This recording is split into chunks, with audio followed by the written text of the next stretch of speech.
Audio Jungle.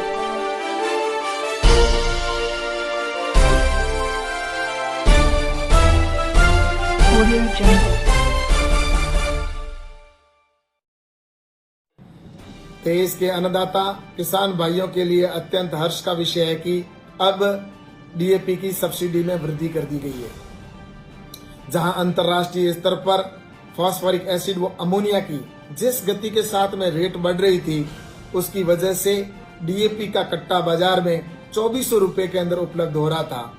ये कट्टा किसान के लिए खरीदना आसान नहीं था। ऐसे समय के अंदर माननीय प्रधानमंत्री जी ने एक ऐतिहासिक फैसला लिया और डीएपी की सब्सिडी के अंदर वृद्धि की गई। जहां पहले 500 रुपए सब्सिडी थी, अब उस स्थान पर 1200 रुपए सब्सिडी कर दी गई। इस वजह से अब किसानों को जो 2400 रुपए का कट्टा था, वही कट्टा डीएपी का अब 1200 रुपए में उपलब्ध होगा। और इसके लिए भारत सरकार के ऊपर अतिरिक्त भार भी आएगा। वो लगभग 14,775 करोड़ का होगा। लेकिन प्रधानमंत्री जी हमेशा किसानों के साथ खड़े हैं। आपने देखा होगा कि उन्होंने एक संकल्प लिया कि 2022 तक हमारे किसानों की इनकम डबल करना है।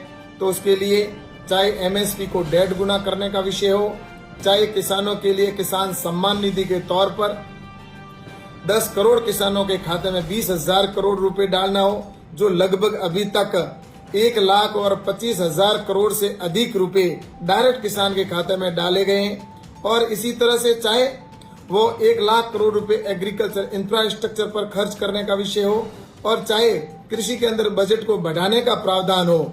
आपने देखा होगा कि 2014 से पहले कृषि का टोटल जो बजट होता था, वो भी लगभग 20 या 25,000 करोड़ रुपए हुआ करता था। लेकिन अब उसके अंदर भी वृद्धि कर दी गई है और अब कृषि का जो बजट है वो भी लगभग 1,35,000 करोड़ से अधिक है। इससे साफ जाहिर होता है कि प्रधानमंत्री जी हमेशा किसानों के साथ हैं और निश्चित रूप से आने वाले समय में किसान को आत्मनिर्भर बनाना है। उसी निमित्त के अंदर ये डीएपी की सब्सिडी के अंदर भी वृद्धि की गई है।